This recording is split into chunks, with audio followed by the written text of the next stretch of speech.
بہت سے لوگ روزانہ نماز فجر تو پڑھتے ہیں لیکن غلط طریقے سے، اور یہی وہ غلطی ہے جو ان کے گھروں میں غربت، تنگی، رزق اور بے سکونی کا باعث بن رہی ہے۔ حضور اکرم صلی اللہ علیہ وسلم نے فرمایا، جو شخص نماز فجر غلط طریقے سے ادا کرتا ہے، اللہ تعالیٰ اس کے گھر میں 3 بڑی آفات نازل فرماتا ہے۔ پہلی آفت ان کے گھر میں غربت ڈیرا ڈال دیتی ہے۔ یہ معمولی بات نہیں ہے بلکہ روحانی تباہی کا آغاز ہے۔ آئیے جانتے ہیں کہ نماز فجر کو کیسے درست کیا جائے تاکہ رحمتوں کے دروازے کھلیں، نہ کہ مصیبتوں کے۔ مکمل نماز کا طریقہ جاننے کے لیے ویڈیو کو آخر تک ضرور دیکھیں۔ بسم اللہ الرحمن الرحیم۔ السلام علیکم ورحمۃ اللہ وبرکاتہ۔ پیارے دوستوں، بہت سے لوگ نماز فجر غلط طریقے سے پڑھتے ہیں۔ جی ہاں، ایک لاتحقیق کے مطابق 99% لوگ فجر کی نماز میں ایسی غلطیاں کرتے ہیں جن کا انہیں اندازہ تک نہیں ہوتا۔ نبی کریم صلی اللہ علیہ وسلم نے فرمایا، جو شخص فجر کی نماز صحیح طریقے سے ادا کرے، اس کے تمام پچھلے گناہ معاف کر دیے جاتے ہیں، لیکن جو فجر کی نماز کو ضائع کرتا ہے یا غلط طریقے سے پڑھتا ہے، اس کے رزق میں تنگی آ جاتی ہے۔ غربت، پریشانی اور محتاجی اس کا پیچھا نہیں چھوڑتی۔ کتنے ہی گھروں میں بے برکتی بس فجر کی کوتاہی کی وجہ سے ہے۔ کیا آپ واقعی فجر صحیح پڑھ رہے ہیں؟ آج کی ویڈیو میں ہم سیکھیں گے فجر کی نماز کا وہ مسنون طریقہ جس سے نہ صرف گناہ معاف ہوتے ہیں بلکہ رزق کے دروازے بھی کھلتے ہیں۔ ایک مرتبہ نبی کریم صلی اللہ علیہ وسلم نے فجر کی نماز کے بعد صحابہ اکرام رضی اللہ تعالیٰ عنہ سے فرمایا کہ آج رات ایک عجیب بات ہوئی، کیا تم میں سے کسی نے خواب دیکھا ہے؟ صحابہ اکرام نے عرض کیا، نہیں یا رسول اللہ صلی اللہ علیہ وسلم۔ تو آپ صلی اللہ علیہ وسلم نے فرمایا کہ میں نے خواب میں 2 فرشتوں کو دیکھا جو میرے پاس آئے اور انہوں نے کہا، آؤ ہم تمہیں ایک منظر دکھاتے ہیں۔ پھر وہ مجھے لے کر چلے اور میں نے ایسے مناظر دیکھے جو دل کو دہلا دینے والے تھے، لیکن ان سب کے درمیان ایک منظر ایسا تھا جو میرے دل میں اتر گیا۔ آپ صلی اللہ علیہ وسلم نے فرمایا کہ میں نے ایک شخص کو دیکھا جو اپنے سر پر پتھر مار رہا تھا، اور جب وہ پتھر لگتا تو اس کا سر پھٹ جاتا اور پھر دوبارہ جڑ جاتا اور پھر وہ شخص دوبارہ اسے پتھر مارتا۔ اس اذیت ناک منظر کو دیکھ کر میں نے پوچھا کہ یہ کون ہے اور اسے یہ عذاب کیوں دیا جا رہا ہے؟ تو فرشتوں نے جواب دیا، یہ وہ شخص ہے جو قرآن پڑھا کرتا تھا لیکن اس پر عمل نہیں کرتا تھا اور نماز فجر کو چھوڑ دیا کرتا تھا۔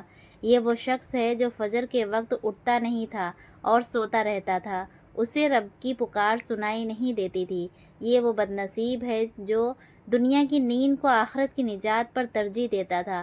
اور ایک اور موقع پر رسول صلی اللہ علیہ وسلم نے فرمایا کہ جو شخص فجر اور عشاء کی نماز باجماعت پڑھتا ہے، وہ گویا ساری رات اللہ کی عبادت میں مشغول رہا، اسے اس کا پورا اجر ملتا ہے۔ یار، یہ کتنی بڑی بات ہے، کتنی بڑی خوشخبری ہے کہ صرف 2 نمازیں باجماعت پڑھنے سے ایسا اجر جسے پوری رات جاگ کر عبادت کی ہو۔ اور پھر وہ صحابی حضرت بلال رضی اللہ تعالیٰ عنہ جن کی اذان سے مدینہ جاگتا تھا، جب وہ اذان دیتے تو صحابہ کی آنکھیں کھل جاتی تھیں اور وہ مسجد کی طرف دوڑ پڑتے تھے۔ حضرت بلال رضی اللہ تعالیٰ عنہ فجر کے وقت اذان دیتے تو رسول صلی اللہ علیہ وسلم کا چہرہ انور چمکنے لگتا، خوشی سے پر نور ہو جاتا، کیونکہ وہ جانتے تھے کہ اب میرے امتی اٹھیں گے، اب وہ رب کے دربار میں حاضر ہوں گے۔ وہ اذان ایسی ہوتی تھی جو دلوں کے جگا دیتی تھی، روحوں کو بیدار کر دیتی تھی۔ ایک دفعہ ایک نوجوان صحابی مسجد میں فجر کے لیے نہ آئے۔ حضور صلی اللہ علیہ وسلم نے اس کی غیر موجودگی کو محسوس فرمایا اور نماز کے بعد صحابہ سے پوچھا، فلاں کہاں ہے؟ صحابہ نے عرض کیا، یا رسول اللہ، وہ بیمار ہیں اور کمزور ہیں۔ آپ نے فرمایا کہ اگر وہ 2 آدمیوں کے سہارے بھی چل سکتا ہو تو بھی اسے مسجد آنا چاہیے۔ سبحان اللہ! اتنی تاکید کی، بیماری اور کمزوری کے باوجود بھی فجر کی نماز کو مسجد میں باجماعت ادا کرنے کا حکم دیا جا رہا ہے۔ نماز فجر دین اسلام کا وہ روشن آغاز ہے جو بندے کے دن کو نور سے بھر دیتا ہے۔ یہ وہ لمحہ ہے جب ساری دنیا نیند کی آغوش میں ہوتی ہے اور ایک مومن رب کے سامنے کھڑا ہوتا ہے۔ یہ وہ لمحہ ہے جب آسمان کے دروازے کھول دیے جاتے ہیں، رحمتوں کا نزول ہوتا ہے اور اللہ تعالیٰ خود اپنے بندوں پر نظر رحمت فرماتا ہے۔ رسول اللہ صلی اللہ علیہ وسلم نے فرمایا کہ تمہارے پاس رات اور دن کے فرشتے آتے ہیں اور وہ فجر اور عصر کے نمازوں پر جمع ہوتے ہیں۔ پھر وہ فرشتے جنہوں نے رات تمہارے ساتھ گزاری تھی اوپر چلے جاتے ہیں۔ اللہ تعالیٰ ان سے پوچھتا ہے، حالانکہ وہ خود سب کچھ جانتا ہے، کہ تم نے میرے بندے کو کس حال میں چھوڑا؟ وہ کہتے ہیں، ہم انہیں نماز پڑھتے ہوئے چھوڑ کر آئے اور نماز پڑھتے ہوئے پایا۔ اے وہ لوگوں جو فجر کے وقت نیند میں ڈوبے رہتے ہو، تمہاری نیند تمہیں کیا دے سکتی ہے؟ تم کیا چیز پا لیتے ہو جب تم فجر کی نماز چھوڑ دیتے ہو؟ تم اس لمحے کو کھو دیتے ہو جب رب تعالیٰ خود اپنے بندوں کے قریب آتا ہے، جب اس کی رحمت ہر سو پھیلتی ہے اور جب فرشتے تمہارے اعمال لے کر اس کے حضور پیش ہوتے ہیں۔ نماز فجر کی نماز کا صحیح طریقہ سیکھنا ہر مسلمان پر فرض ہے، کیونکہ یہی وہ نماز ہے جس سے دن کی ابتدا ہوتی ہے۔ یہی وہ نماز ہے جس سے بندہ اپنے رب کے سامنے حاضر ہو کر گویا یہ کہتا ہے کہ یا اللہ، میں نے ساری رات سو کر گزارا، لیکن اب میں حاضر ہوں تاکہ تیرا حکم بجا لاؤں۔ نماز فجر کی 2 رکعت سنتیں ایسی ہیں جن کے بارے میں رسول اللہ صلی اللہ علیہ وسلم نے فرمایا کہ ان 2 رکعتوں کی فضیلت دنیا و معافیہ سے بہتر ہے۔ ان 2 رکعتوں کی حفاظت نبی کریم صلی اللہ علیہ وسلم خود بھی فرماتے اور دوسروں کو بھی تلقین فرماتے، حتیٰ کہ سفر میں بھی انہیں ترک نہ فرماتے۔ نماز فجر کی فرض نماز کی نیت یوں کی جاتی ہے کہ دل میں یہ ارادہ ہو کہ میں اللہ کے لیے 2 رکعت نماز فرض ادا کرتا ہوں۔ نماز کا آغاز تکبیر تحریمہ سے ہوتا ہے، یعنی اللہ اکبر کہہ کر دونوں ہاتھ کندھوں یا کانوں تک اٹھا کر سینے پر باندھ لیے جاتے ہیں۔ پھر ثنا یعنی سبحانک اللہم و بحمدک پڑھی جاتی ہے۔ اس کے بعد سورہ فاتحہ پڑھی جاتی ہے جو ہر رکعت میں فرض ہے۔ اس کے بعد کوئی اور سورت یا کم از کم 3 آیات قرآن مجید سے پڑھی جاتی ہیں۔ پھر رکوع کیا جاتا ہے اور سبحان رب العظیم کہا جاتا ہے کم از کم 3 مرتبہ۔ پھر قیام کیا جاتا ہے اور سمیع اللہ لمن حمدہ ربنا لک الحمد کہا جاتا ہے۔ پھر سجدے میں جایا جاتا ہے اور سبحان رب العلیٰ کہا جاتا ہے۔ پھر بیچ میں بیٹھ کر دوسرا سجدہ کیا جاتا ہے اور اسی طرح دوسری رکعت میں بھی سورہ فاتحہ اور کوئی سورت یا آیات پڑھی جاتی ہے۔ دوسری رکعت کے بعد قائد الآخرہ یعنی آخری تشہد میں بیٹھا جاتا ہے اور اتحیات، درود ابراہیم اور دعائیں پڑھی جاتی ہیں اور سلام پھیر دیا جاتا ہے۔ نماز مکمل ہو جاتی ہے۔ یاد رکھو کہ نماز فجر کے لیے بوقت اٹھنا ایک جہاد سے کم نہیں، لیکن جو لوگ اس جہاد میں کامیاب ہو جاتے ہیں وہ اللہ کے محبوب بندے بن جاتے ہیں۔ نماز فجر کے لیے سونے سے پہلے نیت کرو اور اللہ سے دعا مانگو کہ وہ تمہیں وقت پر جگا دے۔ سونے سے پہلے وضو کر کے سونا بھی برکت لاتا ہے، نیند کو عبادت میں بدل دیتا ہے۔ اگر ممکن ہو تو الارم لگاؤ یا کسی کو کہو کہ جگا دے، لیکن سب سے مؤثر طریقہ دل کی لگن اور نیت ہے۔ جب دل میں ہو کہ میں نے فجر کی نماز ضرور پڑھنی ہے تو اللہ بھی مدد فرماتا ہے۔ بعض لوگ کہتے ہیں کہ ہم کوشش کرتے ہیں لیکن آنکھ نہیں کھلتی۔ دراصل آنکھ نہیں، نیتیں بند ہوتی ہیں۔ جب تم دل سے چاہو گے تو رب خود جگا دے گا۔ ایسے کئی واقعات موجود ہیں جن میں لوگوں نے سچی نیت کی اور بغیر الارم کے وقت پر اٹھے۔ نبی کریم صلی اللہ علیہ وسلم نے فجر کی نماز کو منافقین پر سب سے بھاری قرار دیا، کیونکہ وہ رات کے آرام کو ایمان پر ترجیح دیتے ہیں۔ لیکن جو لوگ سچے مومن ہوتے ہیں وہ ساری دنیا کی نیندیں چھوڑ کر اللہ کی رضا کے لیے اٹھ کھڑے ہوتے ہیں۔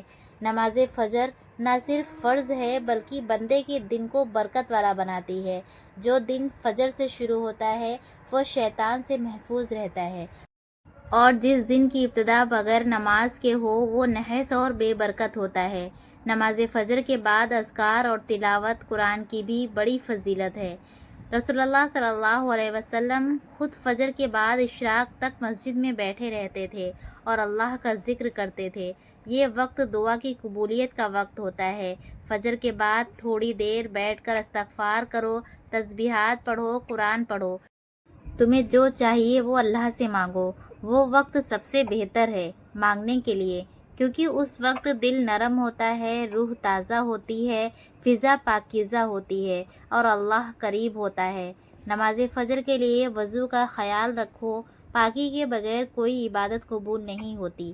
سحری کے وقت اٹھ کر وضو کرو، اگر وقت ہو تو تہجد پڑھو، یہ تمہیں فجر کے لیے مزید قوت دے گا۔ فجر کی نماز باجماعت ادا کرنا سنت موقدہ ہے، بلکہ بعض علماء کے نزدیک واجب کے قریب ہے۔ اس کی بڑی فضیلت آئی ہے کہ جو شخص 40 دن تک فجر کی نماز باجماعت ادا کرتا ہے اسے نفاق سے بری ذمہ ہونے کی سند ملتی ہے۔ جو لوگ سوتے رہتے ہیں اور نماز فجر چھوڑ دیتے ہیں ان کے متعلق سخت وعیدیں آئی ہیں کہ ان کے کانوں میں شیطان پیشاب کرتا ہے، یعنی وہ اس قدر غفلت کا شکار ہو جاتے ہیں کہ شیطان ان کے اندر نفرت اور سستی بھر دیتا ہے۔ نماز فجر کو کبھی معمولی نہ سمجھو، یہ وہ نماز ہے جو تمہاری زندگی بدل سکتی ہے۔ یہ وہ نماز ہے جس سے تمہارے دن کا رخ طے ہوتا ہے۔ اگر دن کا آغاز اللہ سے ہو تو برکتیں تمہارے ساتھ چلتی ہیں، اگر دن کا آغاز غفلت سے ہو تو نحوست اور پریشانی تمہارا پیچھا نہیں چھوڑتی۔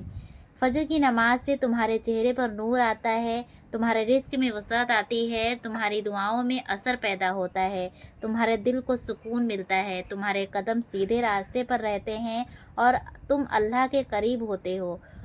اس نماز کے ذریعے تم خود کو شیطان کے پنجوں سے آزاد کرتے ہو اور اللہ کی رحمتوں کے چھاؤں میں آ جاتے ہو۔ اپنے بچوں کو بھی فجر کی عادت ڈالو۔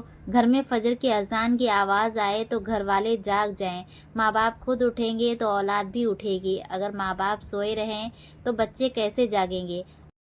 آج ہمارے گھروں میں فجر کی نماز کا اہتمام ختم ہوتا جا رہا ہے، اس لیے برکتیں بھی ختم ہو گئی ہیں، کم ہو گئی ہیں، سکون بھی کم ہو گیا ہے، رزق میں تنگی آ گئی ہے اور دلوں میں بے چینی بھر گئی ہے۔ اگر تم چاہتے ہو کہ تمہارے دن خوشبوؤں سے بھر جائیں، تمہارے گھر نور سے جگمگا اٹھیں، تمہارے چہرے پر سکون ہو، تمہارے اعمال میں خیر ہو، تو فجر کی نماز کو اپنی زندگی کا لازمی حصہ بنا لو۔